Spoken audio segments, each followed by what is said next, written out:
ನಮಸ್ತೆ ಎಲ್ಲರೂ ಹೇಗಿದ್ದೀರಾ? ಎಲ್ಲರೂ ಚೆನ್ನಾಗಿದ್ದೀರಾ ಅಂತ ಭಾವಿಸ್ತಾ welcome back to my Geetaji vlogs channel. ನಾನು ನಿಮ್ಮ ಸಂಗೀತ. ಇವತ್ತಿನ ವಿಡಿಯೋದಲ್ಲಿ ವರಾಹಿ ತಾಯಿಯ ಈ ಒಂದು ಮಂತ್ರದಿಂದ ನಾವು ಅಂದುಕೊಂಡದ್ದನ್ನು ಸಾಧಿಸ್ಕೋಬಹುದಾಗಿರುತ್ತೆ. ಹಾಗೆ ಮನಸ್ಸಿನಲ್ಲಿ ಏನೇ ಒಂದು ಕೋರಿಕೆಗಳಿದ್ರೂ ಕೂಡ ಅದು ನೆರವೇರೋದಕ್ಕೆ ಈ ಒಂದು ಮಂತ್ರ ತುಂಬಾ ಸಹಾಯ ಮಾಡುತ್ತೆ ಅಂತಲೇ ಹೇಳಬಹುದು. ವರಾಹಿ ತಾಯಿಯ ಅನುಗ್ರಹದಿಂದ ನಾವು ಏನನ್ನೇ ಬೇಡಿದರೂ ಕೂಡ ಅದನ್ನು ಪಡ್ಕೊಬಹುದಾಗಿರುತ್ತೆ. ಅದು ಒಳ್ಳೆಯದನ್ನು ಮಾತ್ರ, ಕೆಟ್ಟದನ್ನು ಬೇಡಿದ್ರಲ್ಲ, ಒಳ್ಳೆಯದನ್ನು ಮಾತ್ರ ಪಡ್ಕೋಬೋದಾಗಿರುತ್ತೆ. ಹಾಗೆ ಆರೋಗ್ಯ ಸಮಸ್ಯೆ ಇದ್ದರೂ ಕೂಡ, ಹಾಗೆ ಮಾಟ ಮಂತ್ರ, ಜೀವನದಲ್ಲಿ ವೈಮನಸ್ಸು ಅಥವಾ ದಾಂಪತ್ಯಗಳ ಮಧ್ಯೆ ವಿರಸ ಅಥವಾ ಏನಾದರೂ ಒಂದು ತೊಂದರೆಗಳು ಬರ್ತಾನೆ ಇದ್ದರೆ, ಮನೆಯಲ್ಲಿ ಆರ್ಥಿಕವಾಗಿ ಸಮಸ್ಯೆಗಳು ಬರ್ತಾನೆ ಇದ್ದರೆ ಅಂಥವರು ಕೂಡ ಈ ಒಂದು ಮಂತ್ರವನ್ನು ಪಠಿಸೋದ್ರ ಮೂಲಕ ನಾವು ಎಲ್ಲವನ್ನ ಕೂಡ ಬಗೆಹರಿಸ್ಕೊಬಹುದಾಗಿರುತ್ತೆ.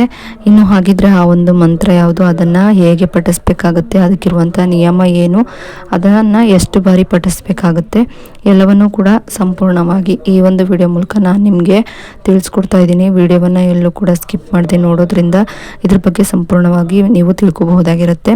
ಇನ್ನು ವಾರಾಹಿ ತಾಯಿಗೆ ಪಂಚಮಿ, ಅಷ್ಟಮಿ, ನವಮಿ ದಿನಗಳಂದು ತುಂಬಾ ಒಳ್ಳೆಯ ದಿನಗಳಾಗಿರೋದ್ರಿಂದ ಆ ಒಂದು ದಿನಗಳಲ್ಲಿ ನೀವು ಮಂತ್ರವನ್ನು ಪಠಿಸೋದಕ್ಕೆ ಶುರು ಮಾಡಬಹುದಾಗಿರುತ್ತೆ.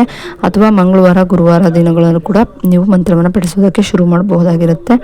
ಇನ್ನು ವಾರಾಹಿ ತಾಯಿಗೆ ನಾನ್ ವೆಜ್ ಅನ್ನು ತಿಂದು ಮಂತ್ರಗಳನ್ನು ಪಠಿಸಬೇಡಿ. ಹಾಗೆ ನಾನ್ ವೆಜ್ ಏನು ತಿಂದೇನೆ ನೀವು ಸ್ನಾನ ಮಾಡಿಕೊಂಡು ಮಡಿಯಿಂದ ದಕ್ಷಿಣಾಭಿಮುಖವಾಗಿ ಅಥವಾ ಪಶ್ಚಿಮಕ್ಕೆ ಮುಖ ಮಾಡಿ ಕೂತ್ಕೊಂಡು ನೀವು ಈ ಒಂದು ಮಂತ್ರಗಳನ್ನು ಪಠಿಸಬಹುದಾಗಿರುತ್ತೆ.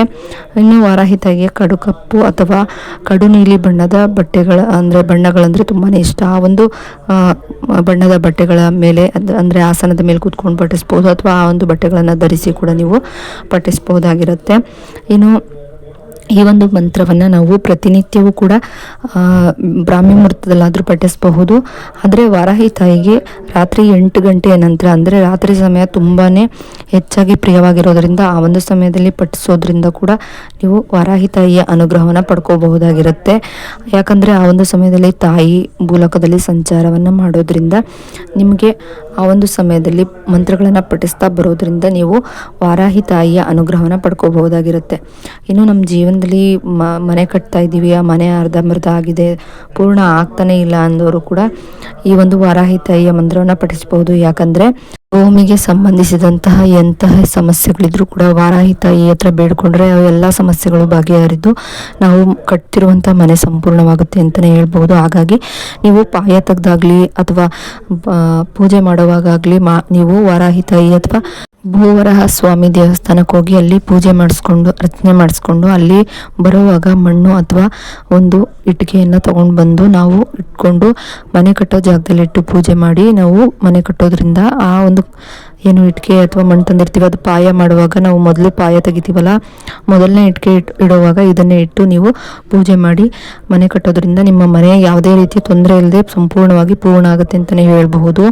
ಇನ್ನು ಈ ಒಂದು ಮಂತ್ರವನ್ನು ನಾವು 11 ಬಾರಿ, 21 ಬಾರಿ, 108 ಬಾರಿನಾದರೂ ಪಠಿಸ್ಬೋದು, ಅಥವಾ 9 ಬಾರಿನಾದರೂ ಪಠಿಸ್ಬೋದಾಗಿರುತ್ತೆ. ಅಥವಾ ನಮಗೆ ಪಠಿಸೋದಕ್ಕೆ ಬರೋದಿಲ್ಲ ಅನ್ನೋರು ನೋಡಿಕೊಂಡು ನೀವು ಅದನ್ನು ಅಷ್ಟು ಬಾರಿನಾದರೂ ಬರಿಬಹುದು. ಎಷ್ಟು ಬಾರಿ ನಿಮ್ಗೆ ಬರಿಬೇಕು ಅನಿಸುತ್ತೋ ಅಷ್ಟು ಬಾರಿ ಬರಿಬಹುದು. ಪಠಿಸೋದ್ರಿಂದ ಅಥವಾ ಬರೆಯೋದ್ರಿಂದ ಎರಡರಿಂದನೂ ಕೂಡ ಸಮನಾದ ಫಲಗಳನ್ನು ನಾವು ಪಡ್ಕೊಬೋದಾಗಿರುತ್ತೆ.